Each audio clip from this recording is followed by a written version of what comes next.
What's up, everybody? My name is Hagen with DoubleTake Detailing, and if you've seen my previous videos, it has been almost 4 months since I've posted anything, and that is because I had to get a camera. My phone was just not cutting it anymore to do the type of content that we're putting out. But anyway, we have a boat today. We have a 26-foot Key West, I believe. I can't remember the exact boat, but we're doing a two-step polish on the hull, so rub rail down and ceramic coating, as well as coating on the top side. So we're doing a one-step polish on the top side because we had to work with the client a little bit on the price, so we only did a one-step on the top to do the coating, because you have to polish before you do a coating. Anyway, yesterday we did the wash. We did your normal boat detail wash, got rid of the mold and mildew. We're going to do the bright work today, but that's normally a part of the normal detail. We got the scum line gone, all the I call it the rust line on the bottom. Not rust, but mold and mildew on the seats. We got all the compartments cleaned out. We got the rust stains from the stainless steel rusting. Stainless steel doesn't rust, but it can leave behind rust stains. We got all that done, as well as just your normal scrub the deck, everything like that. So and today we let it dry overnight, put it in the shop at the guy's shop, the client's shop. And we are going to finish it today. So like I said, we have a two-step polish and ceramic coating. So if you want to see more videos like this, leave a comment. And if you want to see more videos about the camera, I got a DJI Action 5 Pro camera. That is what I've been waiting on to make more content forever. I just haven't went and bought one. Been lazy.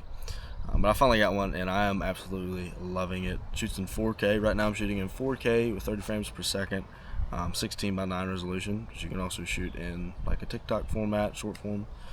So it's an awesome camera, and if you want to see a video dedicated directly to the camera, I can put that out. So other than that, I will see y'all in a little bit. Alright, what's up, everybody? So today we have the boat that I was talking about, and we are starting to polish the top side first. So here we did our test spot. It's super smooth, you can see it's shiny, and then it gets super dull and just kind of ugly. So this is what we're looking for. We're just doing a one step to get ready for the coating. He didn't want to do a full polish on the top side, just a one step, just enough, because you have to do one step just to get it prepped for the coating. Normally I like to get it perfect, but budget, constraints, etc., stuff like that. So, but other than that, we got Shane over there. He's doing the top side while I'm going to be doing the bottom side. I'm doing a little bit of wet sanding. I'll show you that in just a second. But we're polishing everything from the steering main to the live well backside. Every polish, everything's getting polished. So except for the non-skid, because the non-skid is a sticker. It's not the texture like normal. Whenever there's a couple different types of non-skid. So it's a sticker, we can't polish that. But we're still going to coat it to make it easier to clean in the future. So anyway, let's get to it.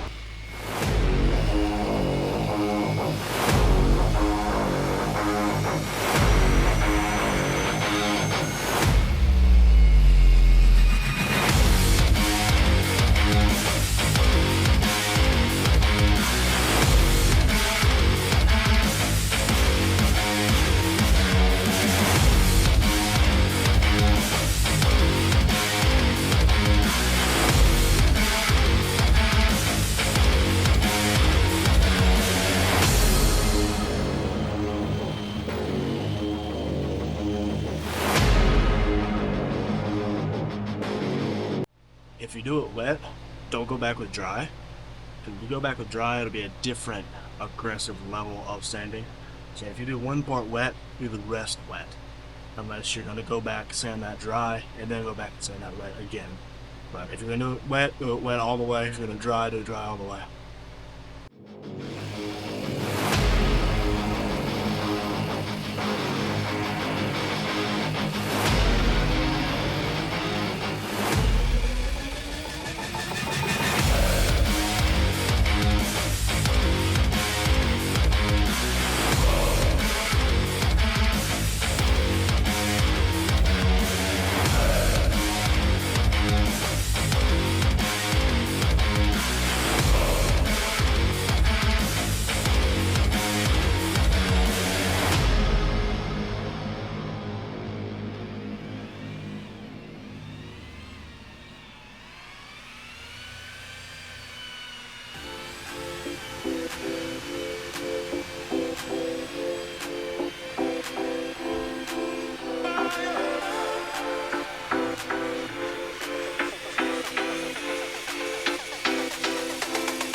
Now this client didn't want perfection, he just wanted it clean. And best way to do that is with a ceramic coating. So that's why I didn't actually wet sand. Normally I would try and wet sand the entire boat, basically, just to, because you have to make sure you get all the oxidation. Now I said that a two-step would be enough, and it is. It's getting rid of all the oxidation really nicely, and it's coming out really good so far. What I was just doing there was getting rid of ghosting. He removed some emblems. It was the Blazer Bay emblem. It's a Blazer Bay, Key West. So we removed that, and so I hit it with 2,000 grit. What's it called? Merca Abalon 2,000 grit. And then I came back with Minerza heavy cut compound 400 on the light cut wool pad on the rotor. Now the light cut, it's normally light green, is one of my favorite pads ever for the rotary. It just seems to, it cuts really well and also finishes out really well. I honestly think the yellow pad, in my opinion, don't buy that ever. The white pad is for after sanding. The light green is the best in my opinion. Now I'm currently editing this video and I figured I should elaborate on why the green light cut rotary pad is the best in my opinion. It's the best all around pad or buffing pad or whatever you want to call it for the rotary, because you can use it to, you can buff out sanding marks, you can buff out lighter oxidation, and then just come back with a DA and just finish it out. It's great for two steps. It's the best all around pad. That's not to say that it is the absolute best pad for every circumstance. Now you have to have a white cut wool pad to cut out some deeper sanding scratches. You have to have a light cut rotary for some applications. Usually if I'm doing a light cut rotary pad, I'm going to be using a DA polisher instead and just pad up, pad down, however. But I do use the same polish for just about everything I do. The Minerza 400 heavy cut, it has a diminishing abrasive in it, so that means the longer you work it, the finer the polish gets. So you start out slower and then you go up a couple thousand RPM and it breaks down the abrasive and it turns into a fine cut. So that's the combo I really like for boats, is that green light cut pad with the Minerza 400 and then come back with a DA. It's super simple, it's fantastic, you get great results with it super quick, which when you're detailing for money and not your personal boat, it is well worth it. But I figured I'd just explain that, and if you have any other questions, leave that in the comments below. For the rotary anyway. And then I've got him using up there using an HDO foam pad, heavy cut on the entire top side. He's using the same compound as me. It is a diminishing abrasive, so it cuts really nicely, and then it also finishes really nicely. If you want to know more about that, leave in the comments. I'll make an entire video about paint correction for cars, boats, whichever. I do both, so I'll make an entire video just yapping about paint correction.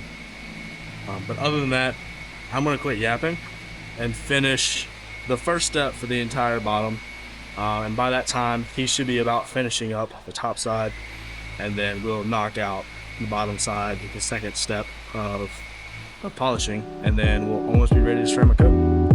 So let's get into that.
So we just got the top side polished.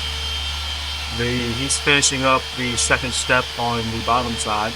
The top side's polished up and ready to go. All we have to do up there is just a couple of, wipe down some doors for the compartments, and then remove some stains from the non-skid. And the way you do that is take the polisher and polish. There's only one way to do that, but I've already washed it. You can use chemicals. I did try rust stain remover, and that's basically an acid, and that didn't work. So that usually means that it's just stuck in there really good. So what we're doing is taking the polisher with a blue heavy cutting pad, and the same polish I've been using, Minerva Heavy Cut Compound 400, and just polishing them out of the non-skid to prepare it for the coating. So all we're doing now is finishing up the finishing touches before we start the prep process for the coating. And all the prep process is making sure there's no oils or anything left on the boat, and then that's going to include polishing and stuff like that. So it's an IPA wipe down and then the coating. Now the way I like to do it is do the wipe down and then directly do the coating. So I wipe a spot and then coat that spot directly after, just so that there's no leftover, there's no dust flying around or anything like that, so the coating gets on there and can flash and without getting no damage. So, but other than that, we're going to go ahead and finish up. He's finishing up the polish. He's got a little bit more. might hop in and help him finish that side, and then we'll start the coating, which is the fun part. So, and if you have any questions about this process at all, leave them in the comments below or email me, and I will try my best to answer them. I know I didn't show it after everything, but let's look at the top side real quick, and then the next step I'll show you the coating process. So this is the top side. Now I did just wipe it down with just super clean, just to get all the dust and all dirty footprints off. So definitely looks a whole lot better. That seat did not come all the way clean. I tried mold builder remover, bleach, hot sauce. I tried everything. Hot sauce is the final cleaner, not actual hot sauce. Now for the metal, we're actually going to use Woody's wax and just do a quick wipe down. Because there's no really water spots on it, we're just going to make it shinier and get a little bit of protection for the future.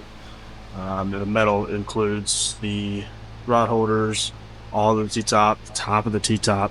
So absolutely everything gets wiped down with Woody's wax. That is metal, including that. And then we are coating the entire boat. So that includes the deck, that includes the side, that everything's getting coated. So everything's getting coated with a 3-year protection. Now the coating I use is called Underdog. It's well known, I don't know why I'm talking about it like it's not. But Underdog, it lasts about 3 years. And you get superb protection from it. Every boat that I've coated with it, it's just fantastic. And ease of use is a really nice thing to have. So let's see. This is the coating. Let's open it up. 100 milliliters coating bottle, and this is enough. I could probably do 2 of these boats with this bottle. It is a fantastic coating because it does last so long. And I'm also using the Underdog coating pads or applicators. That's really preference. You can use whatever pads you want. I've used a rag before, coating like headlights, putting the protection back on headlights. I would recommend it because it's kind of cumbersome. It soaks up too much of the coating. It's wasteful. So definitely just go pick you up some pads from AutoZone or something. They have some. But other than that, we're gonna finish up the final steps and then go ahead and get to the coating and the final protection process, and then we'll be done. One last thing, we still have to polish this bottom side right here, all the way back, and we didn't do that while we were doing the other steps, solely because it kind of interrupts the process. It's a lot easier just to go ahead and do the whole side, and then the other side, and then the top, and then just do the bottom last, kind of in sections. That's my process. Do whatever you want to. But other than that, I'll be back in just a minute. Thank y'all for watching this video. If you have any more questions, leave them in the comments below. I do know this wasn't a very thorough video, and it was kind of quick and long at the same time, but I hope you enjoyed it. And again, if you have any more questions, leave them in the comments below or shoot me an email. Hope you have a good one. Subscribe.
After a long day, just got finished up, so I'm gonna give a little go around real quick, and then see you in the truck.